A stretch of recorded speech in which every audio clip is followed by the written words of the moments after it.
So greetings, friends and followers. This is Nurses Talking, and I am Del Barzi. And as always, if you like what you see and hear, subscribe, leave us a comment and let us know what you think. So here on Nurses Talking, we speak to nurses anywhere in the world and at any stage in their nursing journey, from students to retirees and anywhere in between. And so today it is my very great pleasure to welcome Dr. Oscar Noel Ocho. And Dr. Ocho is the director of the University of the West Indies School of Nursing at the St. Augustine Trinidad and Tobago campus. So welcome, Dr. Ocho. Well, it's such a pleasure speaking with you, Dale. It's a delight to be here. Thanks. Thank you so very much for doing this. I truly appreciate your time and your willingness to do this. So the first thing always I want to know from people is why they're nurses. So Dr. Ocho, why did you become a nurse? It's an interesting question because nursing wasn't my initial profession that I wanted to be a part of. I wanted to really be a pastor. That was my initial goal. But I guess nursing called me, really. I see it as a calling because as I reflect, even when I was in school, if there were challenges with students requiring transfer to hospitals, as one of the school prefects, I would be the person who would be identified to take the students or to go with accompany the students. Yeah. So, and then my deep involvement in church, I said, well, I wanted to become like a medical missionary. Okay. And so nursing for me became my profession, and in June it would be 42 years since I would have started at San Fernando General Hospital. Yeah, awesome. I have a few years on you. That's fine. But 42 years ago, though, as you mentioned, it's 42 years. There weren't that many men in the profession. So what kind of challenges did that present for you? It's interesting because in fact, when I started 42 years, almost 42 years ago, I didn't start off as an RN. I started off as a nursing assistant, trainee. I was the only male of the 43 students in the class. So being in the class was absolutely no problem. I was well accepted. I was well ingratiated into the class, and I don't know if it had to do with my personality when it came to working on the wards. I was so accepted that people felt that I shouldn't stay there because they looked at my work ethic, my behavior. But from a social perspective, we didn't have even many males as nursing assistants. Yeah. So I had to deal, I remember, as a trainee in my uniform, walking down the street of San Fernando, and one man making a very disparaging statement when he said it's only Macome man who will be in that kind of profession. And you'd understand the connotation, yes, that of that term in and of itself. So that even though I was well accepted and from a professional perspective, when it came to the social, that was the only little challenge, but I never saw it as a challenge. I saw it as an opportunity to keep focused. So I have one question though. At that point, once you started nursing school, did they have to make any special accommodation for you? For example, with experience with, for example, on an obstetric or gynecology unit? Or were No, you even allowed to just do the theory? Were you allowed any clinical experience in those areas?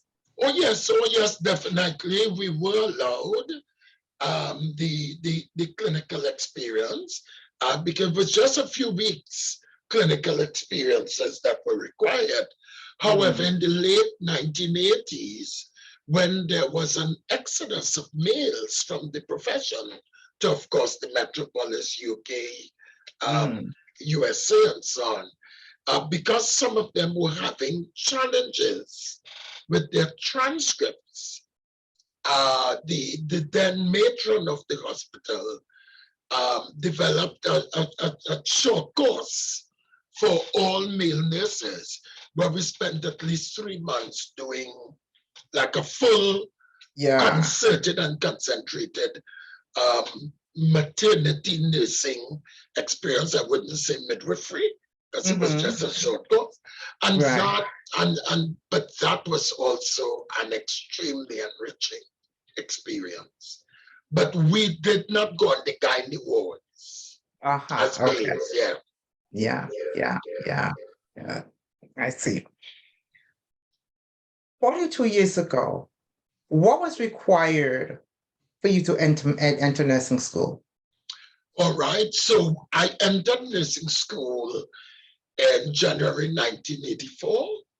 And at that time, all that was required were 4 subjects: English, a literacy subject, well, of course, literacy and numeracy subject, which was either commerce or accounts or maths or old maths, and also a science and any other, because to attract persons, the policy then was to reduce the requirement from 5 subjects to 4 to attract more persons into the profession. So I managed to ride that wave. Okay. So what is the requirement today? Well, the requirement is back to 5 subjects. At what level? English, mathematics, so it's no longer a numeracy subject, but mathematics. 1 science, it could be any science apart from agricultural science, and 2 others. Okay. So as an educator, is there anything you think that you would like to see change in the way we educate nurses? Oh, sure, there are many things I would like to see, because on the one hand, what we are doing is almost as if we are working with a production line. A production line within the context of, here is the curriculum, these are the core pieces of content that we must cover to ensure that the person is successful at the licensing examination. And I think for me as an academic, what I really want to see is not just a person who passes an exam or who has the basic minimum competence, both clinically as well as technically, but somebody who is fit for practice. And we're not talking about fitness for practice, who has the ethical standards that could be translated not only when they're in the clinical area, but also in their own personal life. I'm concerned about the very essence of nursing is caring.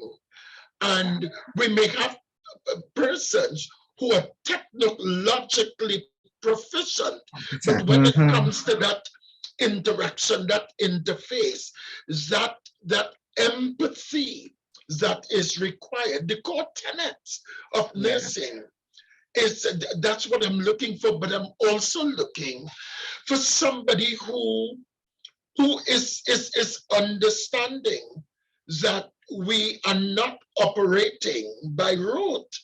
As nurses, evidence has Yes. to inform our Yes. practice. So therefore, being able to appreciate the value of research.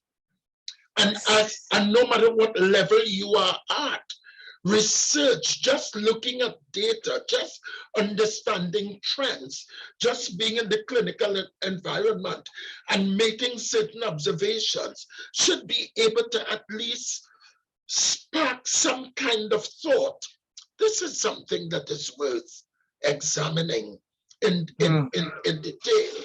Someone who is who who is assertive and really understands that you own your space and you are part of an interprofessional team. You know, it is this kind of person that I want to see education produces. Yes. Yes. Yes. Yes. Yes. Yes. Yes. And that is the kind of person who will be effective in putting a stem to this tide of our complaints that the people who make the decisions for us are not people who know what we do. Yeah, yeah. And I think that's a very big gap that needs to be filled, because on the one hand, people are passing exams, but when they get to the clinical area, Yeah. it's as if they're now beginning to learn Yes. nursing all Yes. over again, Yes.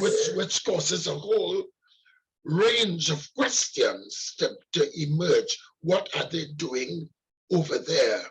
Yeah. Not realizing the connection between education and practice. And implement. Yeah. Indeed. Indeed. Indeed. Indeed. Yes. There is a disconnect somewhere. Yeah. I see it. I see it myself. Yes.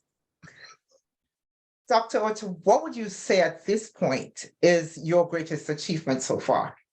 And I said so far.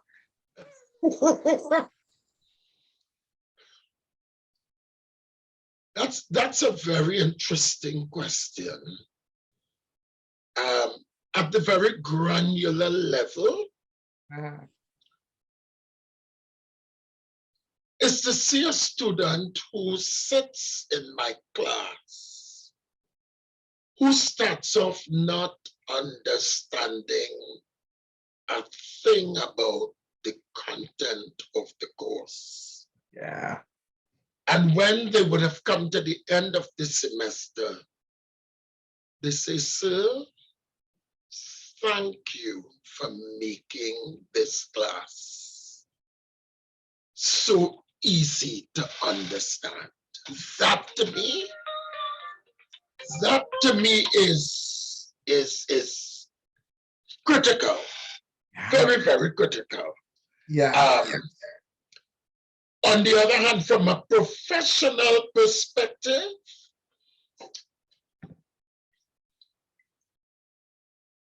being able to reach the level of the chief nursing officer in this country, as well as being the director of UWI School of Nursing, sitting at the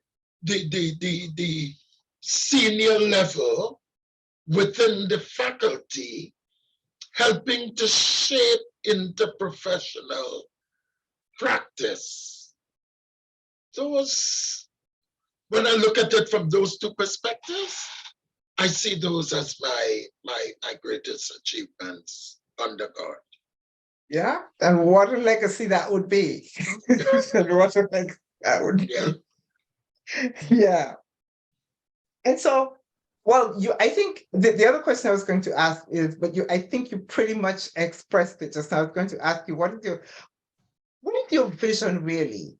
Though I still will ask it. What is your vision, the big vision for nurses and nursing in the Caribbean?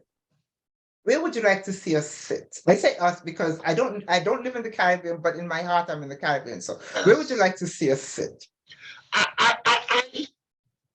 My vision is that nurses will not only be seen, but that nurses will be respected as central to the interprofessional team, whether it is at the clinical level,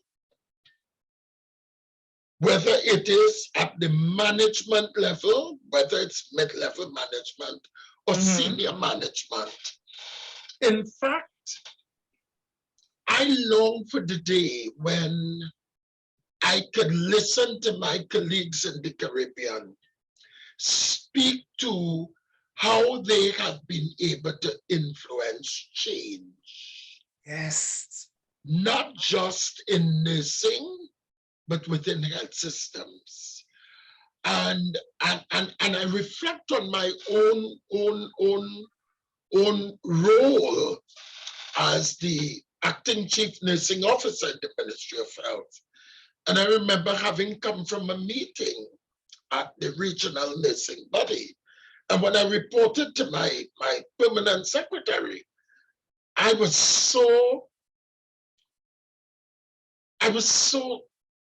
challenged, is the best word I could use, when I would hear my permanent secretary say, but Dr. Ocho, I am here 15 months now, and I always thought nursing was helpless and hopeless. But she said, look how you could come and report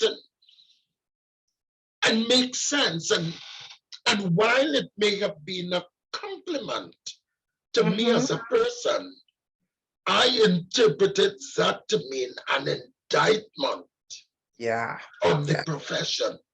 Because this was not about me.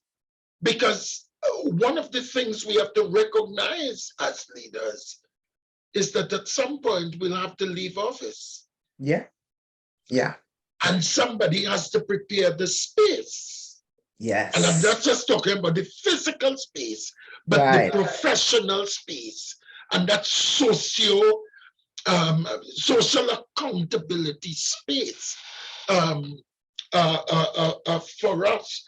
And when I sit and I hear my colleagues speak about how the voice of the nurse is not respected, my vision is that we would be seen as people with brain, with technical competence, with political savviness. And I'm talking about political capital. You know how to align yourself with the right persons, not that you will compromise your position and your integrity, but that you realize that sometimes to get to where you wish to go, not just as a person, but from a professional perspective, you have to understand the politics. But I think a key thing that surrounds all of this is emotional intelligence. So many of our colleagues, they take things so personal. They don't realize this is not about disagreeing with you. It might be disagreeing with an idea.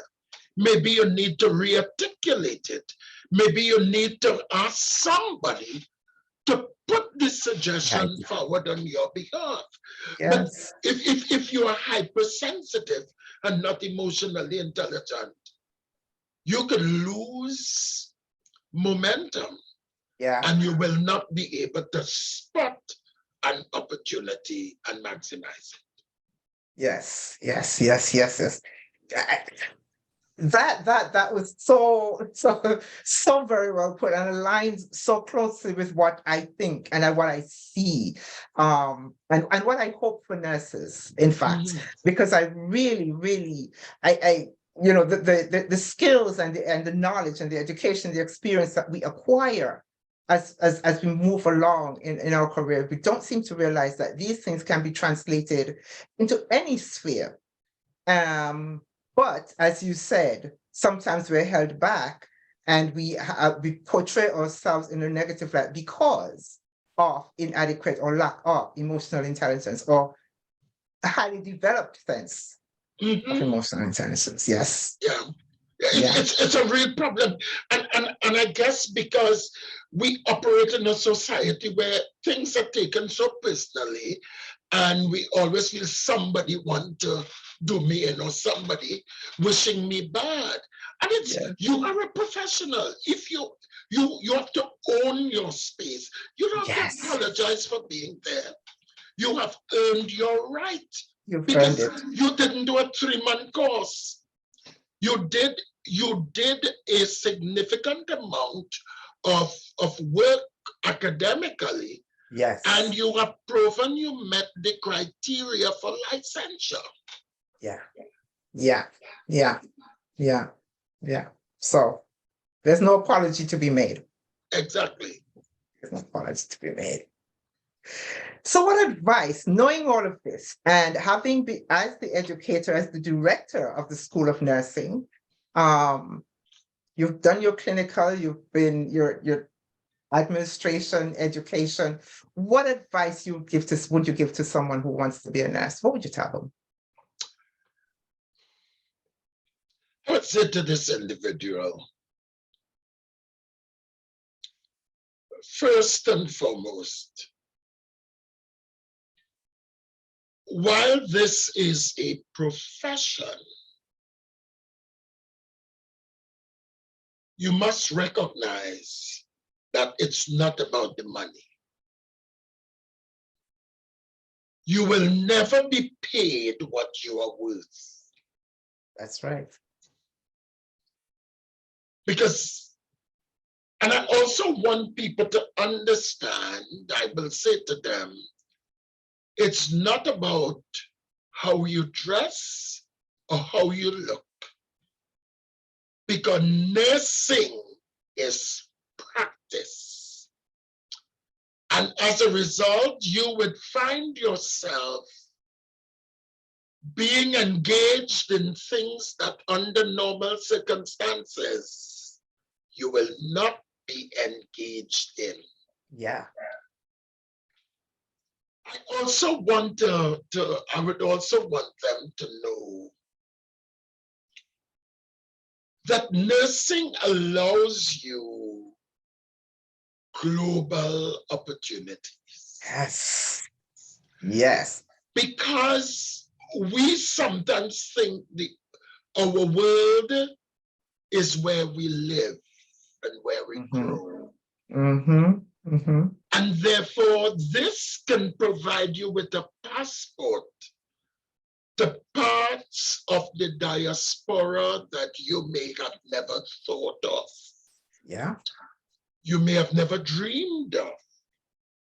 And the final thing I would want them to know is nursing is not just about being at the bedside. There are multiple dimensions, but you need to be clear as to where you wish to go. Yes. From a personal and a professional perspective. Absolutely. One of the things that I'm hearing, Dr. Ocho, I here in the United States, and as I speak to nurses around the world, I'm hearing it, not always to the same degree, but it's certainly there that nurses are complaining of dis-ease and burnout. What can we do about this burnout? I think one of the big challenges that we faced is that when we were younger nurses, we felt that the senior nurses were just plain miserable, difficult, and we longed for them to leave so that we could take over and show how different life could be. But anecdotally, what we have realized is that there are many persons who are preparing themselves academically to assume positions of leadership, but may have never been good clinically. Yes. So as a result, there are some persons, when they are placed in positions of authority, it is their opportunity to become the master. Yeah. And their colleague becomes the slave. So therefore, that sense of joy that the individual would have experienced, and understanding that their leaders may not have been good clinically, but are now making demands about their clinical practice, that could be a turnoff. I also think that a lot of persons don't have people skills. One of the things I say to my students when they have concerns is that if you do not feel cared for, there is no way you can go and care for people. And that sense of knowing that I'm appreciated, I'm valued. Simple things like, I want a day off on a particular day. And some people will go out of their way not to give you the day off. On that is not rocket science. That is basic management principles.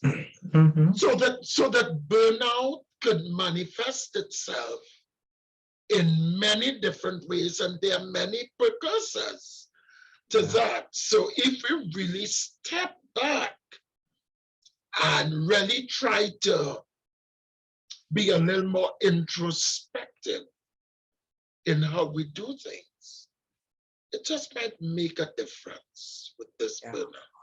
Yeah. I think so. And one of the things that I think also contributes to this burnout is that part of our mindset as nurses is that we have got to be the last person that we take care of.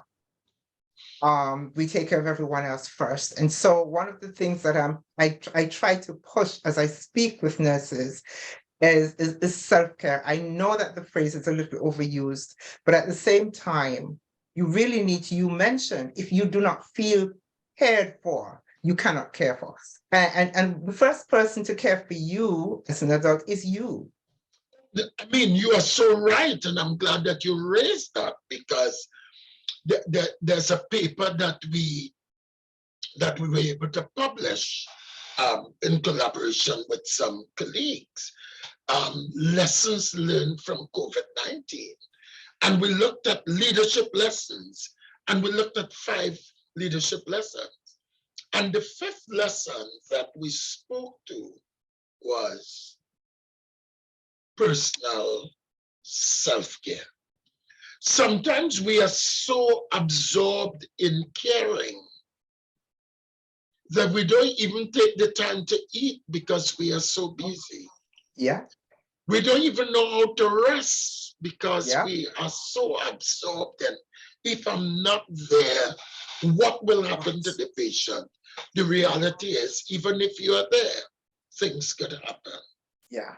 So we need to recognize that when you are able to take time for you and you are able to reward you, you would be able to recognize you are not going to be dependent on a lot of external motivation, because there's an intrinsic internal will And I also believe it has a lot to do with our spiritual grounding.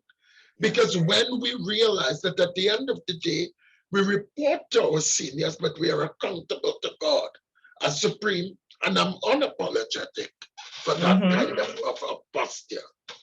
That will make a whole difference how we view ourselves, how we see ourselves, and how we see our roles and the challenges that confront us.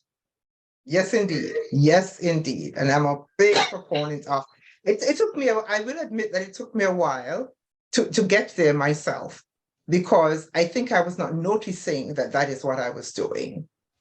It took a while, and it took occurrences for me to stop and say, wait a minute, I need to pay attention to me too. Can't be everybody else all the time. And I really want us to get there, because we cannot, as you mentioned, you cannot take care of people if you're not taking care of you. You That's cannot. It's right. just not even possible. You couldn't be more correct. So, Dr. Ocho, on that note, I would love to thank you so very much for taking the time, for giving me the opportunity to have a conversation with you. It has been my pleasure. It's such an enlightening and inspiring conversation. Thank you so much. The pleasure was very mutual, Dean. Looking forward to the outcome. All right. All right. Bye-bye. Bye.